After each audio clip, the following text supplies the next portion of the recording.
clé de l'abîme et une grande chaîne dans sa main. Il saisit le dragon, le serpent ancien, qui est le diable et Satan, et il le lia pour 1000 ans.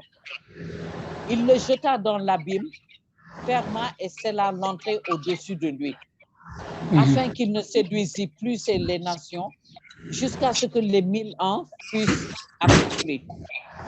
Amen. Après cela, il faut qu'il soit délié pour un peu de temps. Et je vis des trônes, et à ceux qui s'y assirent, fut donné le pouvoir de juger. Et je vis des âmes de ceux qui avaient été décapités à cause du témoignage de Jésus et à cause de la parole de Dieu, et de ceux qui n'avaient pas adoré la bête ni son image, et qui n'avaient pas reçu la marque sur leur front et sur leurs mains. Ils revinrent à la vie et ils régnèrent avec Christ pendant 1000 ans. Yes. Les autres morts ne revinrent point à la vie jusqu'à ce que les 1000 ans fussent accomplis. C'est la première résurrection.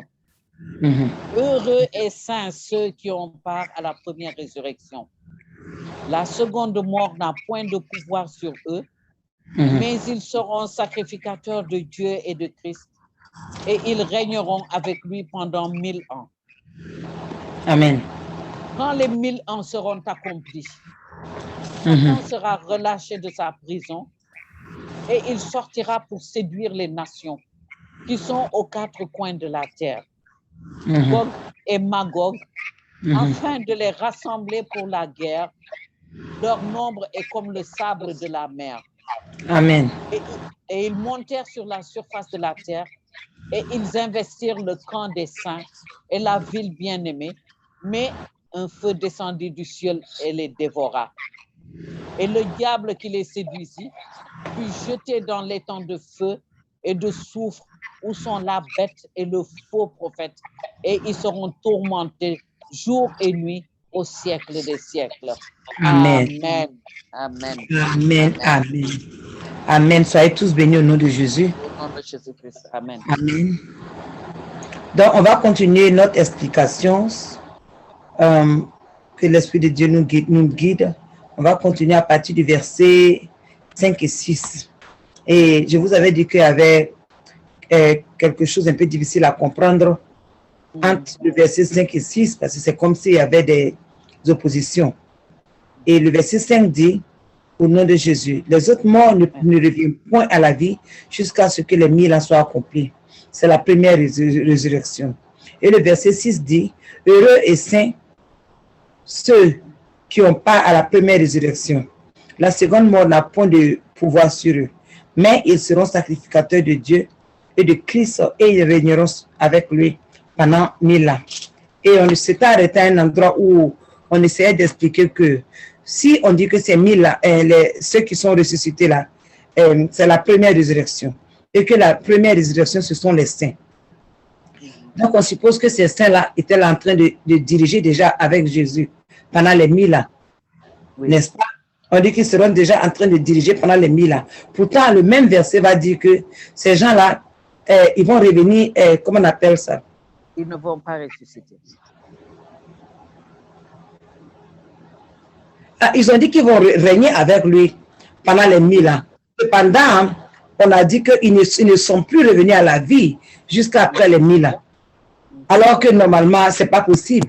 Et je vous expliquais que ce verset-là, il y a une partie qui avait été ajoutée.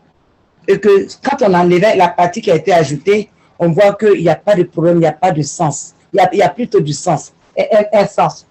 Par exemple, si on veut lire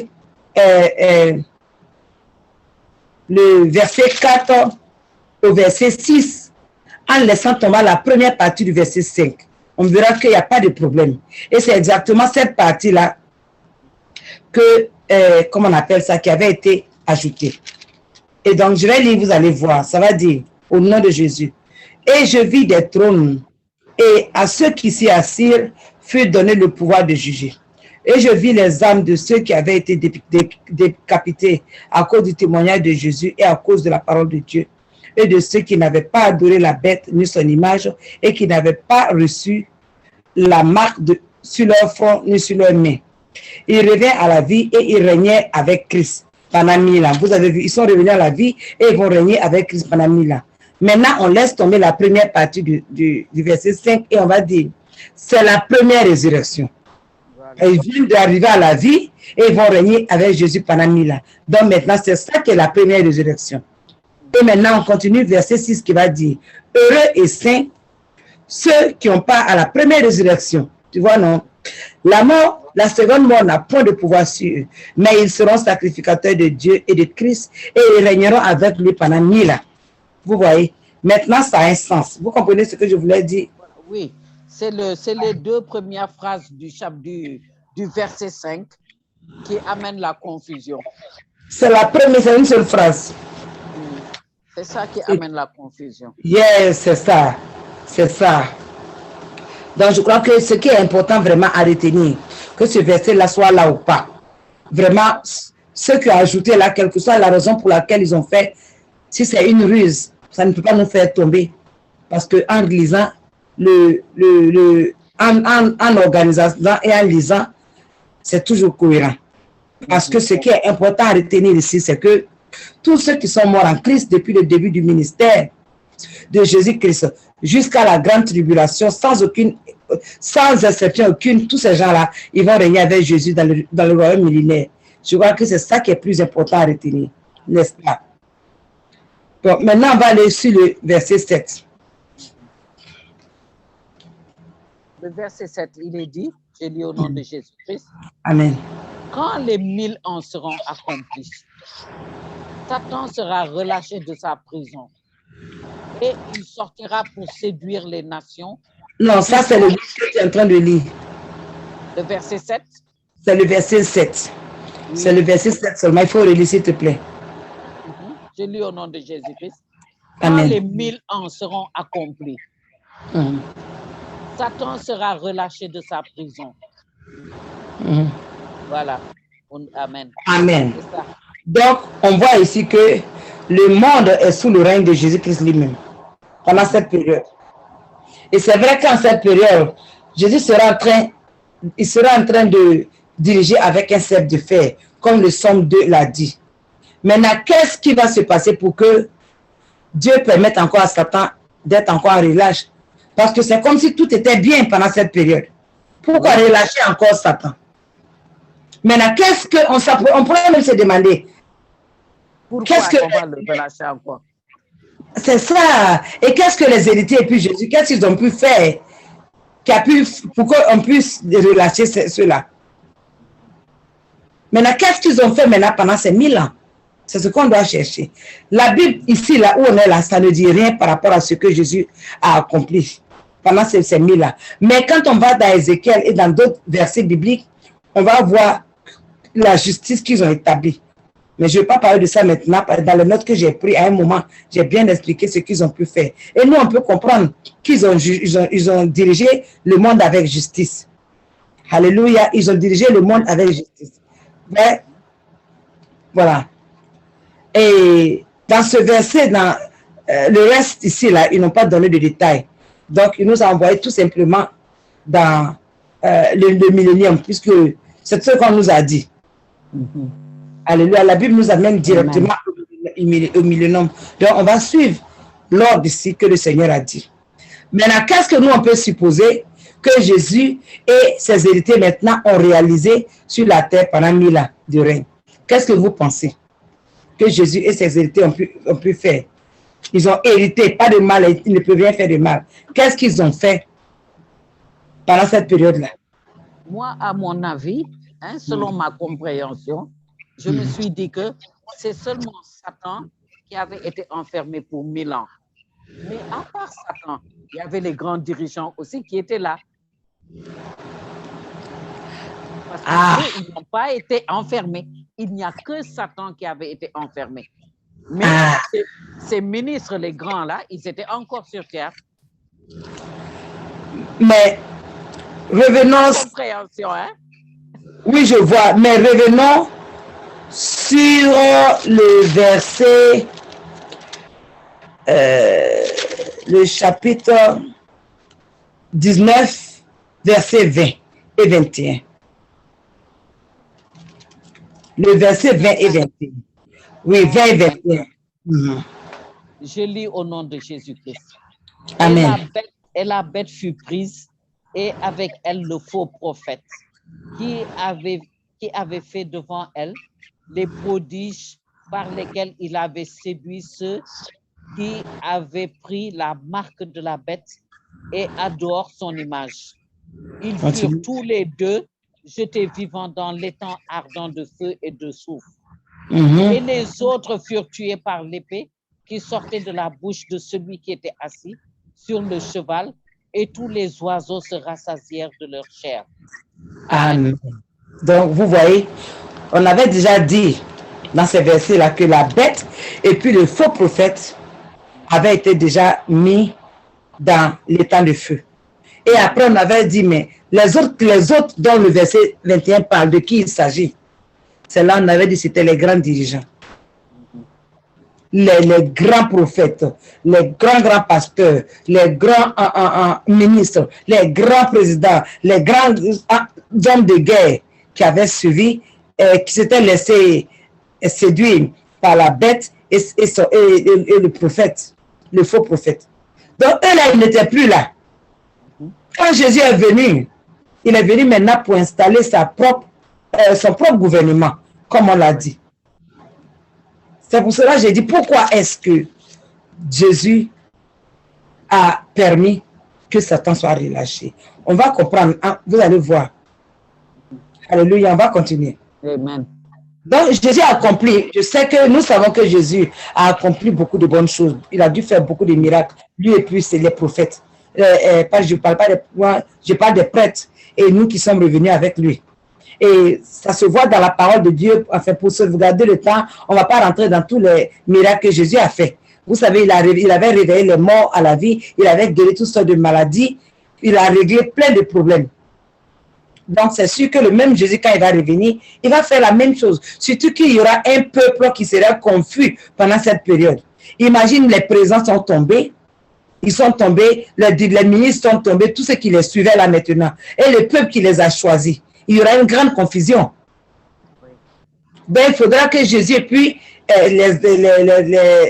nous qui sommes descendus avec lui, on fasse un travail vraiment admirable pour chercher à changer le point de vue de ces gens. N'oubliez pas qu'il y aurait des musulmans, il y aurait des chrétiens, il y aurait des bouddhistes, et tout cela, il sera encore dans le monde. C'est avec tout ça que Jésus va travailler. C'est pour ça que le somme indique qu'il va les diriger avec un sceptre de fer. Ça ne sera pas de l'amusement. Il ne viendra plus pour qu'on le mette sur la croix. N'est-ce pas? Oui. C'est que les apôtres et les chrétiens aussi qui recevaient l'Esprit Saint par l'intermédiaire des apôtres là, ces chrétiens-là, ils accomplissaient de nombreux signes et des miracles aussi. Donc, beaucoup de personnes ont pu avoir des guérisons miraculeuses et toutes sortes de maladies ont été guéries, toutes sortes d'infirmités ont été guéries. Même des infirmités de naissance ont été guéries. Il y a eu même des résurrections. Mais faites même par certains chrétiens, faites aussi par les apôtres. On n'a pas donné les détails de comment il s'appelle? Stéphane. C'est Stephen, non? Celui qui est le premier martyr. En anglais, on dit Étienne. Mais il paraît qu'il faisait des grandes choses. Oui. Tu vois, et il y a d'autres chrétiens encore qui étaient là, qui faisaient des grandes choses. Donc, nous, quand on va revenir, on ne va pas faire moins. Surtout maintenant, avec tout ce qu'on aura appris au ciel, mais on va faire on va faire un grand travail dans ce monde-là. Un travail juste. On ne serait pas confus. Les doutes qu'on aurait là, tout cela, ça serait parti. Puisqu'on aurait vu le parfait. N'est-ce pas? Ah, c'est ça. Parce que maintenant qu'on va devenir roi, juge et prêtre de la terre, on va faire mieux. Maintenant, sur qui allons-nous exercer notre rôle de juge, puisque les survivants d'Armageddon ont été jugés avant le début des 1000 ans? Ce que la parole de Dieu a dit. Ceux qui ont survécu d'Armageddon, ils ont été jugés avant le début, avant que les 1000 ans commencent. C'est pour cela on vient de lire tout à l'heure, les autres ont été jugés par la parole de Dieu, l'épée qui sortait de la bouche de Jésus. Et le prophète, le faux prophète et la bête sont entrés carrément dans le feu, n'est-ce pas? Dans le temps du feu. Donc, on va voir maintenant. Des milliards d'humains, comprenons qu'il y a eu des milliards d'humains qui sont morts depuis le début de l'histoire. Ceux-là aussi, ils devaient ressusciter, n'est-ce pas? Tous ceux qui sont nés avant que Jésus vienne. Maintenant, excusez-moi, maintenant, est-ce que les nouveaux rois de la terre vont rester inactifs pendant leur règne de 1000 ans? Les rois, si on parle des rois ici, c'est pour représenter les présidents, non? Oui. Voilà. Qu'est-ce que nous allons faire maintenant de notre immense puissance? Une fois qu'on aurait guéri les maladies et que les infirmes qui ont survécu dans Armageddon et qui ne représentent aucune... et en fait, ils ne représenteront qu'une petite partie de l'humanité, ceux qui auront survécu. Vous voyez? Donc, si les humains ne doivent être ressuscités qu'après le règne de 1000 ans, voici la question. Qui va les ressusciter? Vous avez dit, on a lu tout à l'heure qu'ils vont ressusciter. Le verset 6 a dit quoi? Que heureux et saints. Ceux qui ont part à la première résurrection. Oui, le verset 5 a dit point de pouvoir sur eux. Amen. Le verset 5 a dit quoi? Les autres morts ne revinrent point à la vie jusqu'à ce que les 1000 ans fussent accomplis.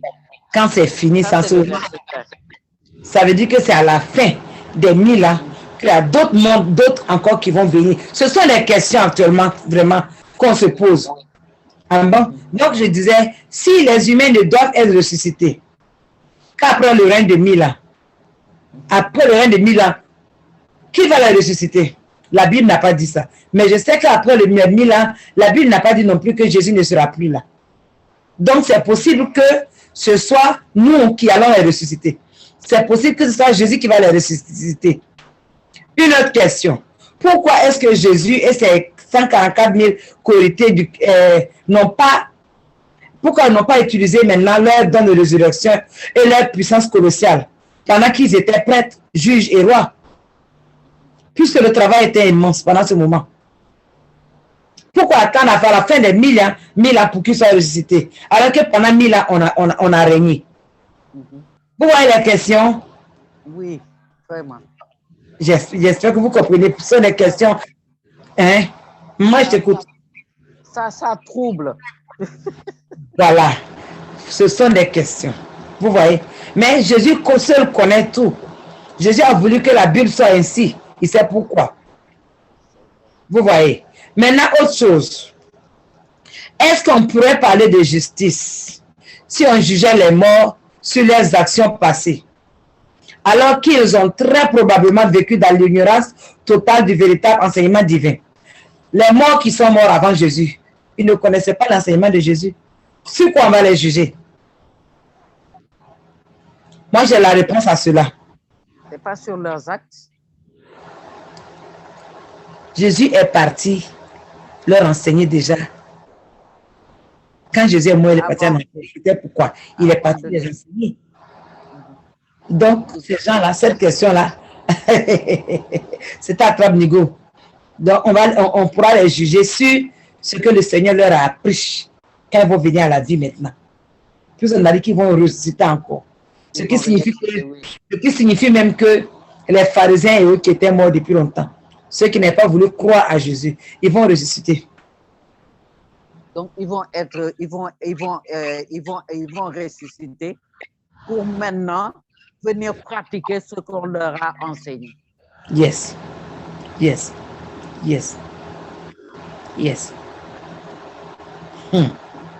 Alléluia. Parce que quand le Christ va descendre, quand le Christ va mourir, donc, ils vont se rendre compte qu'ils s'étaient trompés, en fait. Qui s'était trompé? Oui. Ils s'étaient trompés, donc il va leur enseigner. Et là, maintenant, ils vont ressusciter pour pratiquer ce qu'on leur a enseigné. Probablement. Le frère Jérémie demande où ils sont pendant ce temps-là. La Bible a dit que quand les gens meurent, il y a un endroit où ils vont attendre le jugement. Ils doivent être à cette place-là. Ceux qui sont de Jésus, ils seront dans le, comment on appelle ça, la maison d'A. Voilà, il y a le séjour des morts pour ceux qui n'ont pas connu Jésus. Maintenant, pour ceux qui vont le connaître, eux, ils seront dans le sein d'Abraham. En attendant que tout soit fini, que l'histoire se déroule, que le temps de jugement arrive. Donc, le séjour des morts, c'est ce que l'Église catholique appelle le purgatoire. Je ne crois même pas que ce soit ça. Je vois que c'est quelque chose que même ils ont. Ils appellent le purgatoire. Je ne crois pas. Bon, si c'est ça, moi je n'ai pas été catholique, donc je ne sais pas. Ça fait longtemps qu'ils me font voir cela. Le frère Jérémie a dit que donc ils ne sont pas en enfer. Serviteur de Dieu. La parole de Dieu a dit que l'enfer n'est pas encore ouvert. Est-ce que tu sais ça? C'est après le jugement que ce sera ouvert. Maintenant, est-ce que l'enfer, c'est seulement le lac, l'étang de feu? Il y a des questions auxquelles moi, mais je ne peux pas répondre. L'enfer, c'est pour Satan. Bon, et puis, moi, ce que je demande, c'est que, bon, il y a des gens, maman, on les voit, ils vivent, en fait, ils sont là. Ils ont déjà une vie, mais on sait que ce sont des gens mauvais, ce sont des gens méchants. Mais eux, quand ils meurent actuellement là, ben, ce n'est pas qu'ils vont en enfer, mais ils vont déjà dans le royaume de Satan. Je ne comprends pas les gens qui disent qu'ils ont visité l'enfer. Oui, maman Denise, je comprends ce que tu veux dire. Oui, je comprends ce que tu veux dire. Et puis aussi par rapport à ce que le frère Jérémie dit, je comprends. Moi, je crois que les gens simplement se mélangent de noms. Je crois que c'est le séjour des morts qu'ils appellent tout simplement l'enfer. C'est ce que je pense. Parce que même le paradis, quand tu lis la Bible, on ne va pas vouloir chercher les versets, la Bible dit que le paradis même n'est pas encore ouvert. Il y a une place de repos pour les morts. C'est là-bas ils sont. Et vous savez, le dernier, j'ai un témoignage que j'avais écrit pour poster où on dit qu'il y a des gens qui sont même vivants actuellement, qu'on a déjà vu, et ils ont dit au ciel, ils sont au paradis, ils sont dans le ciel. Il y a des gens aussi qui sont déjà, ils ont dit encore en enfer. Je pense qu'ils sont simplement dans le séjour des morts en train de subir des souffrances. Le séjour des morts, il y a du feu là-bas. Peut-être que c'est le séjour des morts qu'ils veulent appeler l'enfer ou pas, mais je sais qu'il y a l'étang de feu, il y a l'enfer, il y a une confusion par rapport à cette compréhension. Et je ne vais pas trop rentrer dedans, parce que je ne vais pas aller contre ce qui est la vérité. Je ne connais pas ce détail-là forcément. Mais la parole de Dieu est claire que l'enfer est fermé. Maintenant, est-ce que quand c'est écrit, la personne qui a fait la transcription, qui a interprété, est-ce que cette personne a interprété l'étang de feu par enfer? Ou bien est-ce que c'est le séjour des morts qui voulait dire, on ne sait pas? Vous voyez, mais la Bible est claire qu'il y a un endroit où les morts sont. Ceux qui sont morts en Jésus, on va les trouver dans un endroit qui est appelé le sein d'Abraham. Ceux qui sont morts sans Jésus, on va les trouver dans un endroit qui est appelé le séjour des morts. Moi, je crois que c'est simple comme ça à comprendre. Et même dans ce monde-là, quand ton corps n'est pas encore mort là, si tu es en train de marcher selon la voie de Dieu, tu es déjà au ciel, ton âme est déjà là-bas. Si tu es en train de marcher selon la voie de Satan, tu es déjà dans le séjour des morts. C'est à cause de ça qu'il y a beaucoup de témoignages qu'on a lus où on leur dit que on dit à quelqu'un, va parler à ta maman, va parler à tes frères et soeurs. Ils sont dans ce monde là-bas, mais ils sont réellement en enfer. S'ils meurent, c'est là-bas, ils vont se retrouver. Ou bien je vais dire dans le séjour des morts, c'est là-bas, ils vont se retrouver. Si vous écoutez les témoignages, vous allez voir que des gens vont dire, oh, j'ai vu mon mari là-bas. Alors que le mari est encore vivant. Il y en a qui disent, oh, j'ai vu ma soeur, j'ai vu ma mère, alors que ces gens sont encore vivants. Mais en fait, Dieu permet aux gens de voir ça, afin d'envoyer des gens pour leurs relatives, je veux dire leurs frères, leurs soeurs, qui ont eu cette grâce-là, afin qu'ils viennent pour leur dire, ah, tu n'es pas sur le bon chemin, répands-toi, donne-toi à Jésus. Sinon, je t'ai vu là-bas. Cette place-là n'est pas bonne pour toi. Notre Dieu est tellement bon. Je vous dis que à la fin, au mois de jugement, personne ne pourra dire qu'on n'a pas eu toutes les chances, on n'a pas eu toutes les opportunités d'être sauvé, d'accepter Jésus. Parce qu'il y a des choses que notre esprit, en tant qu'être humain, là, nous ne comprenons pas. Mais Dieu, dans toute sa souveraineté, dans la souveraineté, il connaît. Et il sait ce qu'il est en train de faire. Personne ne va dire à Jésus qu'il n'est pas juste. Amen. Donc, on revient au sujet qui dit que Satan est relâché après les 1000 ans. Donc, à la fin du millénaire de Jésus et de ses 144 000 cohéritiers, Satan doit être relâché. Cela signifie qu'il va pouvoir agir encore comme auparavant. Puis, il n'est pas capable de dire la vérité. Ça, ça nature. Il est le père du mensonge. Oui. Tu vois, ce n'est pas parce qu'il a passé 1000 ans dans la Bible qu'il va changer. Il n'était pas, on n'était pas, il n'y avait pas quelqu'un là-bas, Jésus là-bas en train de chercher à le changer. Il n'y avait personne là-bas, il était seul. Et lui-même, il y a la méchanceté en lui, le mensonge en lui. Donc, s'il revient, on peut donc supposer que il va faire la même chose. Bon, la parole de Dieu ne dit pas que les démons ont été jetés. Mais je pense qu'on pourrait dire, puisque c'est un temps où Jésus et puis nous, on sera en train d'avoir une gestion juste du monde, on pourrait supposer que quand Satan a été jeté, ses anges aussi l'ont suivi. Est-ce que vous êtes d'accord avec moi? Oui. Puisqu'en ce moment, ce sera Jésus même qui sera en train de gérer. Même si les anges ne sont pas rentrés dans la Bible, s'ils sont restés dans le monde, ils sont restés dans l'incapacité d'agir. Amen. Donc, j'ai dit qu'on peut supposer que ce n'est pas lui seul qui a été jeté dans l'abîme et que ses anges dessus ont été enfermés avec lui. Je ne pense pas que pendant le millénaire, un seul démon pouvait être sur la terre pour les êtres humains. Je ne crois pas. Avec tous ces rois-là, imaginez nous qui sommes là, tous les chrétiens qui vont venir là, on va prier sur eux, on va avoir aussi le pouvoir pour éliminer les mauvaises choses, les démons, s'il y en avait. Dans les démons, on ne va même pas s'amuser. Vous voyez, sachant que pendant cette période, je peux dire ça avec justice, sans crainte, avec sécurité, parce que Jésus serait en train de régner ici dans la souveraineté. Alléluia.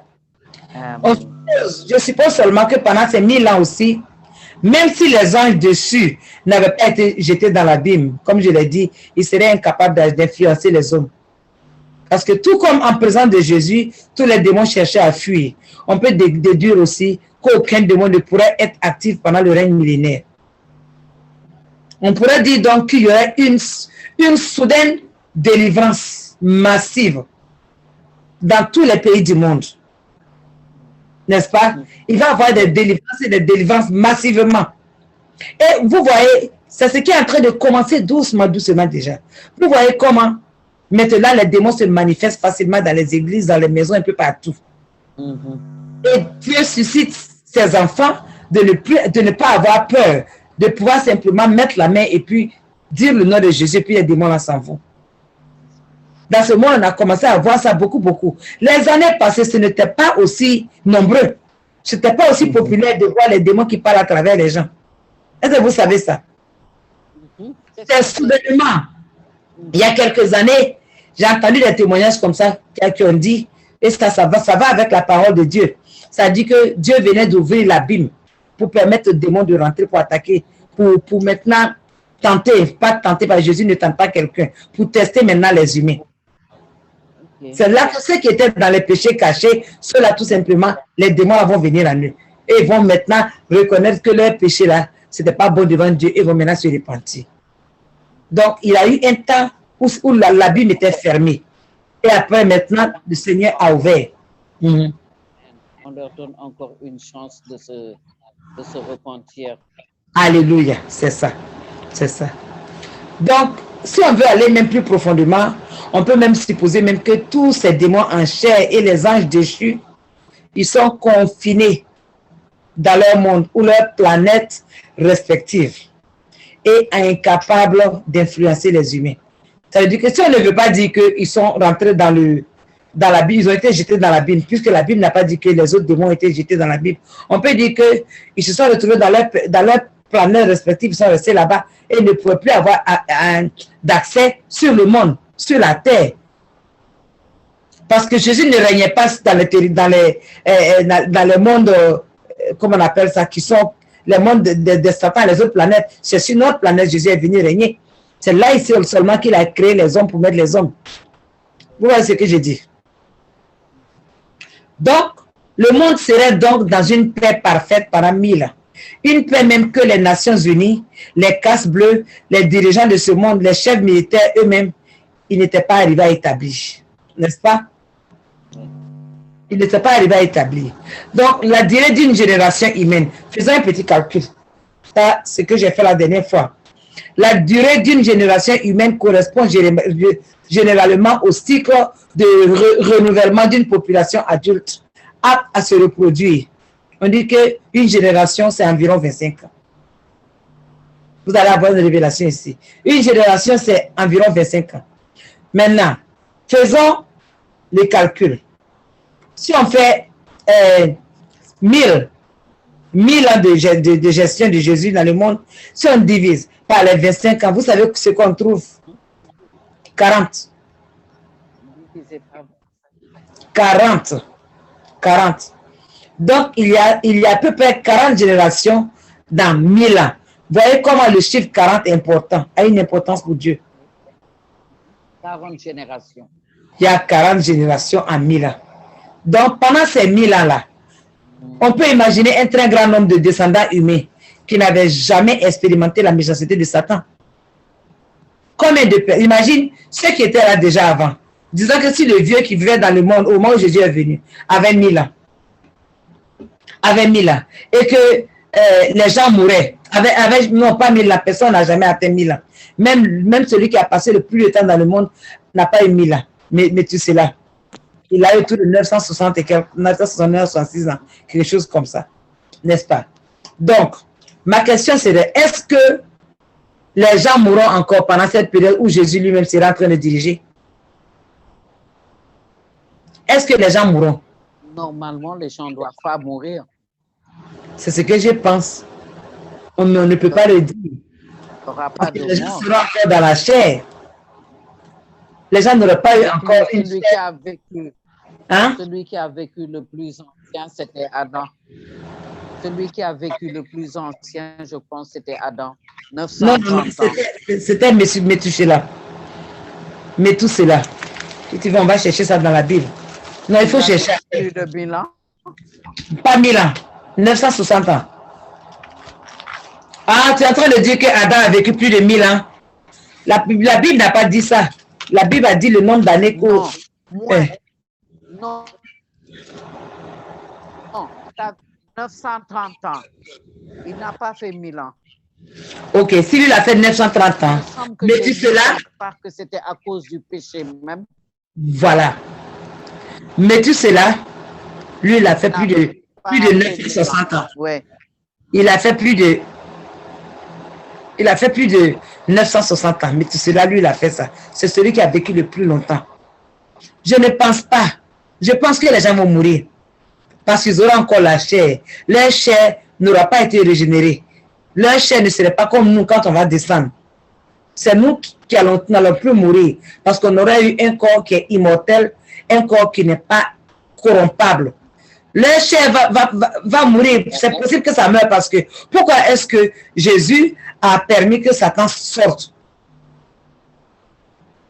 Si c'était des êtres qui ne pouvaient pas tomber dans le péché encore, s'ils ne pouvaient jamais mourir, on n'avait plus besoin encore de cette autre période de la vie. Oui, donc, il y aura encore des gens qui vont mourir. Parce que Satan va encore réussir à séduire la terre. Oui.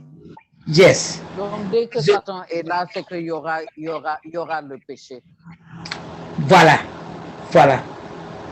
Donc, je disais que c'est vrai qu'en ce moment-là, la mort même n'avait pas encore été jetée dans l'étang du feu. Voyons cela. Parce que si la mort n'avait pas été jetée encore dans les temps de feu, c'est que c'est possible que la mort soit dans ce monde-là en train d'agir, donc les gens seraient encore en train de mourir. Parce que si les gens n'étaient pas en train de mourir pendant les 1000 ans, ceux qui étaient déjà dans le monde, avant que les 1000 ans commencent, ça veut dire que vers la fin des 1000 ans, certains d'entre eux vont avoir plus de 1000 ans. Alors que la Bible n'a pas dit, selon ce que j'ai appris avec un pasteur un jour, personne ne doit vivre 1000 ans actuellement. Là. Tu vois. Donc, retenons que la mort n'avait pas encore été jetée dans les temps de feu. Jusqu'à présent, c'était seulement le faux prophète et puis la bête qui avait été jetée dans les temps de feu.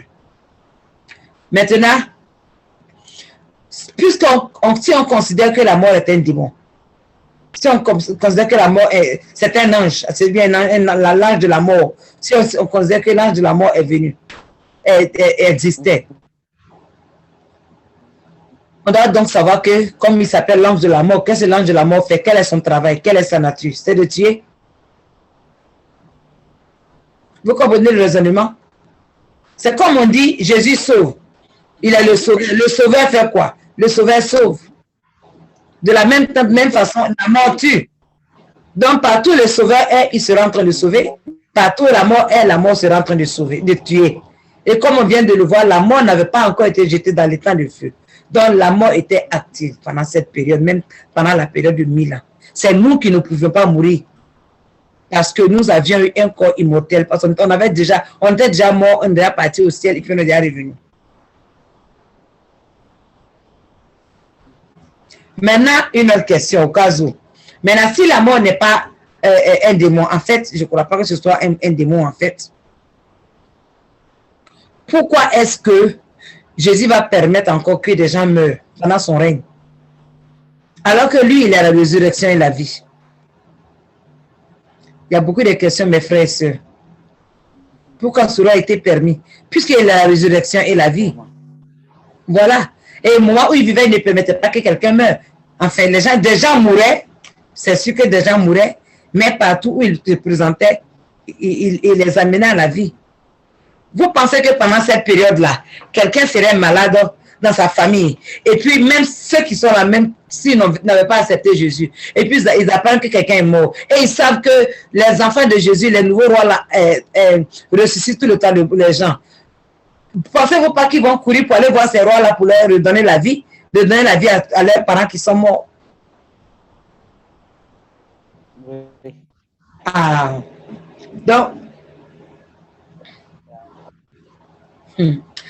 Donc, de la même façon, donc à cause de cela, on ne peut pas dire avec certitude, ou bien on peut dire avec certitude que les gens vont mourir parce que la mort sera encore là, ou bien on peut dire même encore avec certitude que les gens ne vont pas mourir parce que Jésus est la résurrection et la vie. Donc, ça, ce sont des suppositions, ce sont des idées que chacun a. Vous êtes libre de penser ce que vous voulez. Amen, c'est la liberté. Ça ne va pas amener quelqu'un au ciel ou bien amener quelqu'un en enfer. On est en train on est en train seulement de faire des suppositions. Mais selon ma part, si c'est que Satan a été encore délié encore et qu'il revient, là, il sera plus furieux et il va encore essayer de séduire beaucoup plus. Donc, dès que Satan est là, le péché est là. Et le péché, on nous dit dans la parole que le péché conduit à la mort. Ça vient à les séduire. Donc, s'il y a péché, il y a mort. Amen. Voilà, et les gens seront en chair.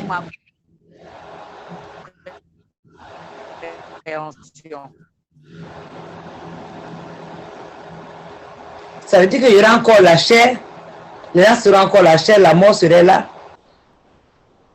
Et la Bible n'a pas dit que tous les adorateurs de Bouddha et autres là étaient morts. Donc, on va continuer nos spéculations un peu.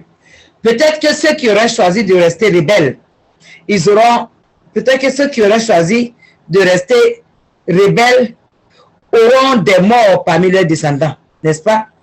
puisque Jésus va venir pour diriger le peuple avec un sceptre de fer.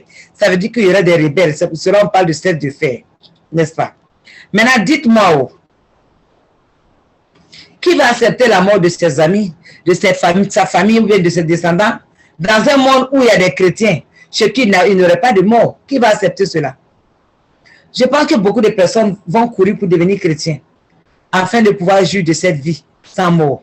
C'est ce que je pense. Ok? Ben, enfin, on peut dire aussi qu'avant même la fin du millénium, tout le monde serait chrétien. Avant même la fin. Ça veut dire au début, Jésus a commencé à travailler sur tout le monde. Mais jusqu'à la fin du millénium, je m'attends, en tout cas, moi je pense que tout le monde va devenir chrétien pendant cette période. Il y a beaucoup de possibilités. Après, avec ce qu'on est en train d'expliquer là. Donc, imaginez dans un monde où pendant 40 générations, personne ne meurt. Les gens verront les enfants de leurs enfants. Si personne ne mourait, ça c'est le cas où personne ne mourait. Les gens vont voir les enfants de leurs enfants jusqu'à 40 générations. Actuellement, là, les gens peuvent voir, il y en a qui voient 2 ou 3 générations, c'est tout. Mais ici, on parle de 40 générations. Maintenant, les gens vont être vieux. Les gens vont être réellement vieux sur la terre. Non, mais c'est que quand on est ressuscité, ou par exemple, on nous dit dans le verset 6, là, que la seconde mort n'a point de pouvoir sur eux, est-ce que même les gens là vont vieillir? Parce qu'ils auront un autre corps glorieux. Oui, mais ceux-là, ce sont les... Attends, je vais regarder encore, s'il te plaît. On dit bien, les autres morts ne reviennent à la vie. Non, tu sais quoi? C'est à cause de cela que je dis que cette partie-là, on doit enlever de la Bible. C'était les parties qui sont en parenthèse. Tu as vu, ça envoie de la confusion.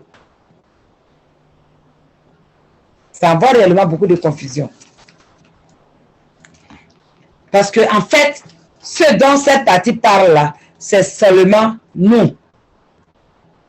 Et ceux parmi nous qui sont morts et qui vont ressusciter à la première résurrection pour pouvoir juger les autres. C'est d'eux il s'agit. Comme j'avais expliqué la dernière fois, pendant cette période-là, nous on sera là avec un corps incorruptible et un corps immortel. Mais il y aura d'autres personnes aussi qui seront là avec un corps corruptible et un corps immortel. Un corps mortel, parce que c'est eux qu'on va diriger. C'est eux que Jésus va diriger aussi avec verge de fer. Parce que quand on parle de verge de fer, ça veut dire qu'il y aura des rébellions que Jésus va devoir calmer durement. Amen. Amen. Donc, maintenant, quel genre de message vous pensez que les prêtres l'avons prêché, nous avons prêché pendant cette période? Parce qu'il y aura des prédicateurs, nous serons les prédicateurs. Qu'est-ce qu'on va prêcher? Puisque Jésus même serait là encore. On ne sera plus en train de dire, venez dans le royaume de Dieu. Parce que, hein? On ne dira plus repentez-vous. Repentez-vous. On peut dire repentez-vous à certains, mais on ne va plus dire Jésus arrive. Il n'y a plus Jésus arrive depuis qu'il est là. Ah! Il y aura des prédications. Chacun est libre de penser ce qu'ils vont faire. Je crois qu'ils vont leur dire simplement marcher selon la volonté de Dieu parce que Jésus est là. Il est déjà là. Ce qu'il a dit dans la Bible maintenant, vous avez la possibilité de marcher selon sa volonté.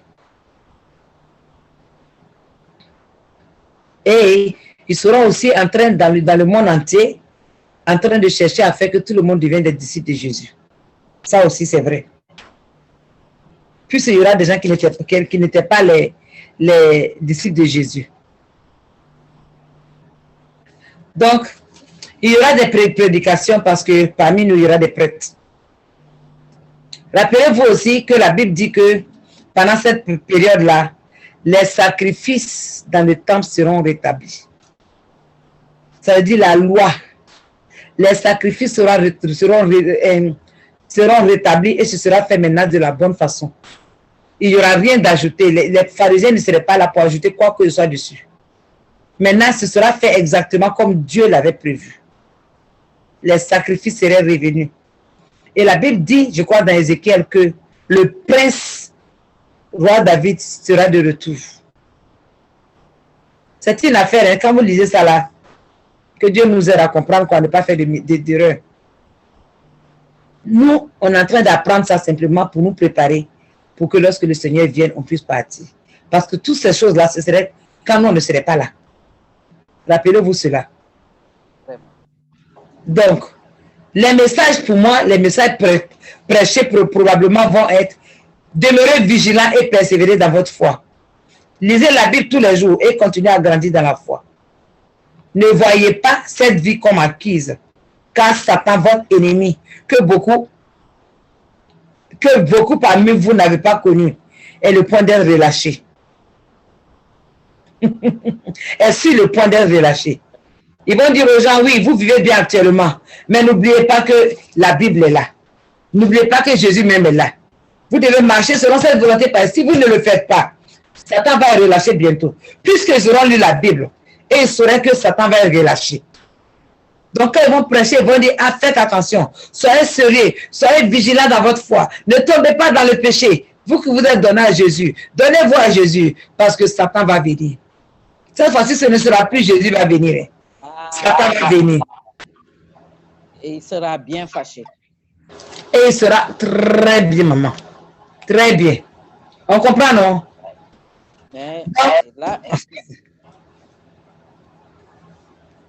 Donc, on peut supposer qu'il y aurait des générations qui n'avaient jamais entendu parler de Satan. Ça, c'est clair. Puisqu'il y aurait 40 générations. Les tout premiers, là, c'est quand les 1000 ans vont commencer. Mais jusqu'à faire 200 ans, 300 ans, 400 ans, 500 ans. Il y a des gens qui n'auraient jamais entendu parler de Satan, qui seraient en train d'exister. Donc, si nous qui sommes là, nous ne parlons pas de Satan, ces gens ne sauraient pas. Tu vous voyez? Donc, j'ai dit que même si ces gens-là ont entendu parler de Jésus, ils peuvent ne pas croire. Par s'ils ont entendu parler de Satan, ils peuvent ne pas croire. Parce qu'ils vont se dire, non, la vie est trop belle. On est trop assis dans le bonheur, dans la bonté, personne ne fait de péché. Comment se fait-il qu'un autre homme va venir et puis nous faire tomber dans le péché? Il y aura beaucoup de personnes comme Pierre qui vont dire à Jésus, même si on m'enchaîne, même si on veut me tuer, moi je vais te suivre toujours. Et les apôtres seront en train de rappeler aux gens que, Satan va venir. Vous qui êtes là, vous n'avez jamais été testé. Donc comprenez que, de la même façon dont Pierre, bien qu'il aimait Jésus, il a renié Jésus, vous aussi c'est possible. N'est-ce pas? Donc, ces gens qui étaient nés dans un monde juste, ils ne pourraient même pas comprendre qu'un certain Satan pourrait perturber la grande paix dont ils jouissaient. Donc, je pense que beaucoup de personnes prendront même leur salut à la légère ou bien pour acquis. Parce qu'ils ne vont pas trouver qu'ils ont travaillé dur pour avoir ça, comme nous, qui avons abandonné nos parents et plein de choses pour pouvoir nous donner à Jésus. Plein de ces personnes-là, ils n'auraient rien abandonné pour pouvoir se donner à Jésus. Puis la vie serait déjà parfaite. Ils vont naître dans un monde parfait, comme on le voit ici. La dernière fois, on parlait des gens riches. Pourquoi Jésus dit que c'est plus difficile pour un riche de passer par le trou d'une aiguille? Vous voyez?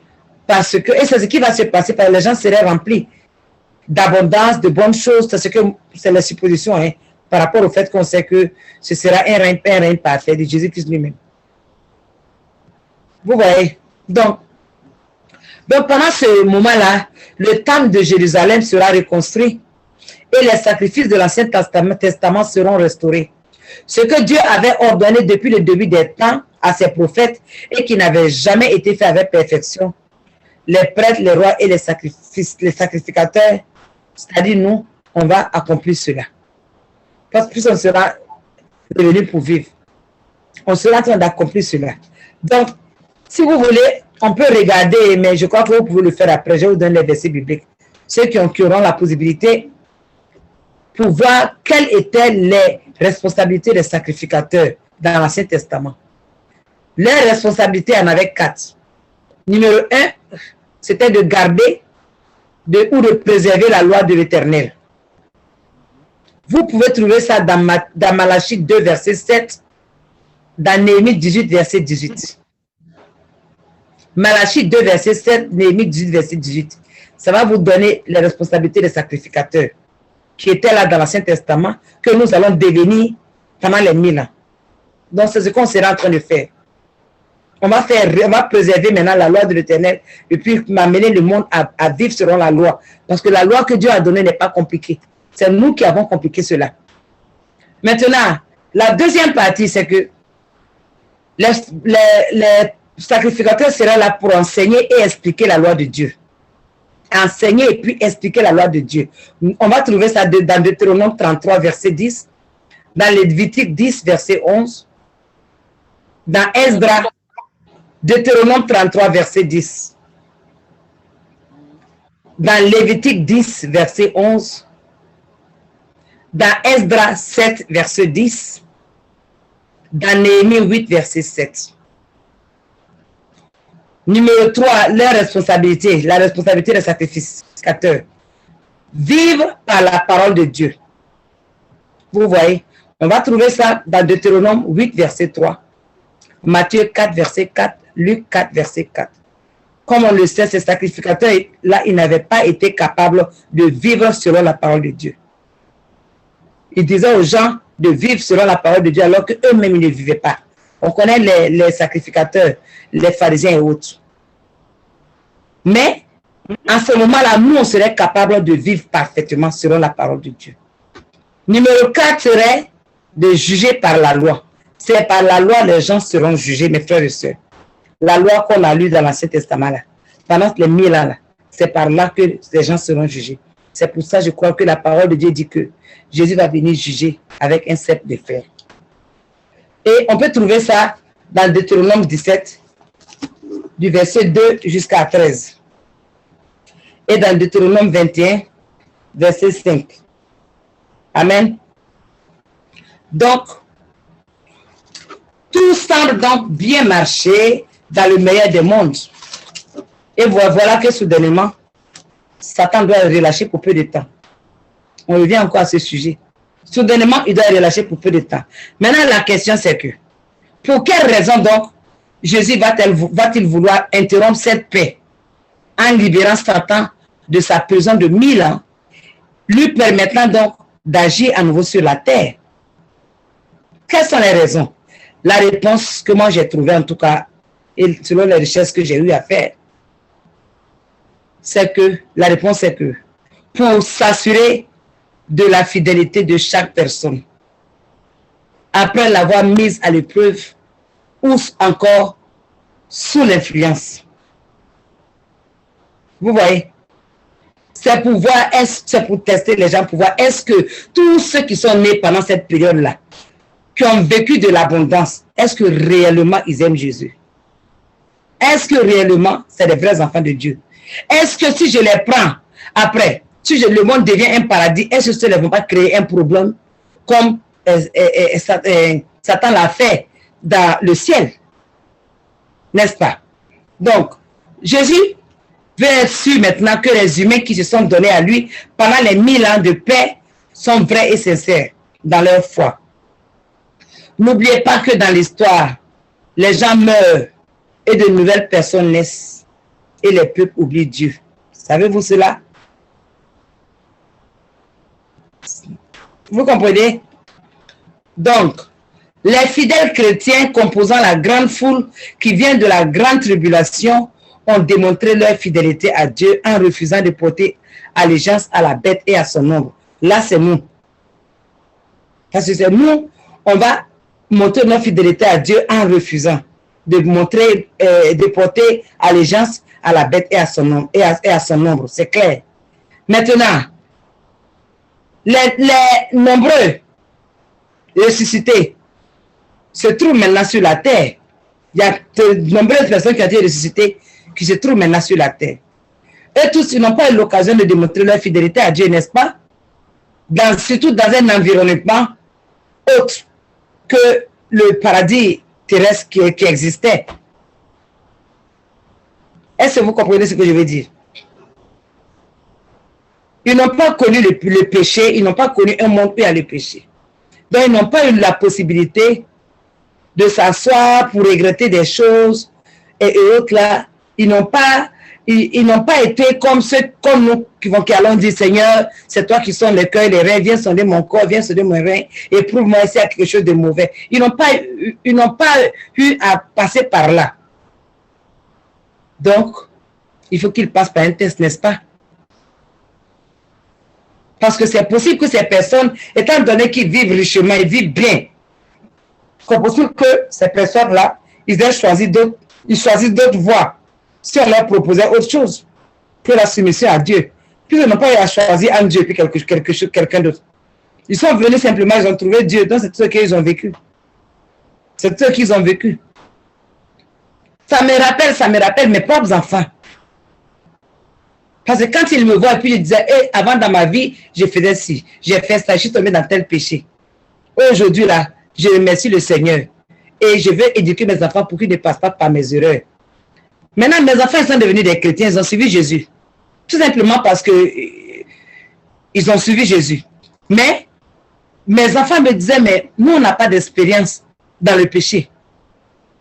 Donc, on ne peut pas dire que j'ai fait ci avant, j'ai menti. On ne peut pas dire que j'ai été dans la fornication. On ne peut pas dire que j'ai volé. Puisque tu nous as bien élevés. Donc, sur quoi, quelle expérience nous on a pour aller devant le peuple de Dieu pour dire que Jésus est bon? Est-ce que vous écoutez ce que je dis là? Tout le monde a son micro fermé. J'espère que vous comprenez.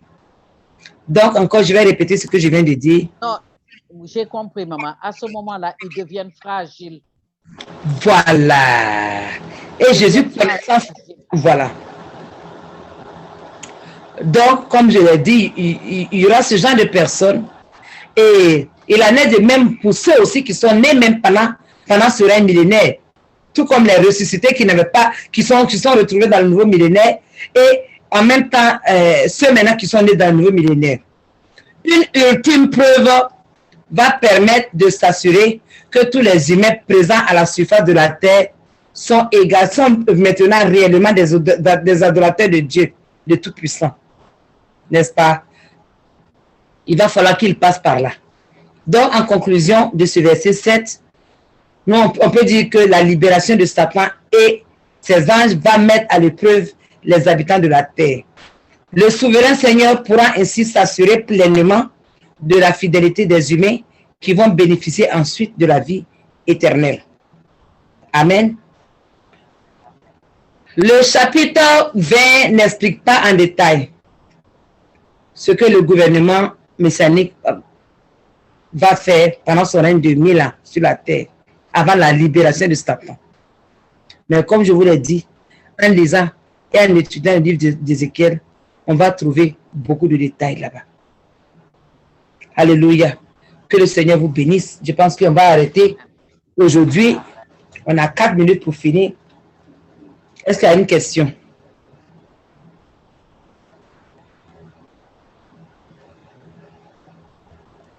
Je dis que quand Satan va être relâché là, c'est seulement pour mettre les autres à l'épreuve. Parce que quand les gens ils vivent dans une opulence, tu viens, tu as tout ce qu'il te faut à côté de toi. À un moment aussi, l'orgueil prend le dessus. Voilà. C'est ça. C'est ça. C'est pour cela qu'il faut passer par le texte de relâchement de Satan. Le Seigneur sait ce qu'il fait. Tout ce qu'il fait est bien calculé, bien mesuré. Donc, aujourd'hui, on va laisser ça comme ça. Comme ça, demain, on va faire le verset 8, où on a encore beaucoup de choses à dire, le 8 et 9. Que le Seigneur vous bénisse. Puis, s'il n'y a pas d'autres questions, je vais demander à Maman Denise encore de prier pour la clôture. Alléluia. Père éternel, Dieu de nous te disons merci pour ta présence parmi nous. Merci pour ton Esprit Saint que tu nous as conduits. Affermis notre cœur, Papa. Affermis notre foi. Fais grandir en nous le zèle de ta parole. Afin que nous puissions mieux te chercher, Papa. Que nous puissions te chercher afin que nous puissions faire des œuvres qui te sont agréables. Affermis notre foi, Papa. Et que nous puissions nous laisser conduire par ton Esprit Saint. Au nom puissant de Jésus-Christ de Nazareth. Alléluia. Papa, nous plongeons tous les membres de ce groupe dans le précieux sang de notre Seigneur Jésus-Christ. Que nous soyons invisibles aux yeux des puissances des ténèbres. Et que ton Esprit Saint nous conduise dans le chemin de la vérité. Au nom puissant de Jésus-Christ de Nazareth, nous avons ainsi prié. Et que toute la gloire te revienne au Temple, Père. Au nom de Jésus-Christ. Amen. Amen. Amen. Amen. Amen. Soyez tous bénis. Soyez vraiment tous bénis et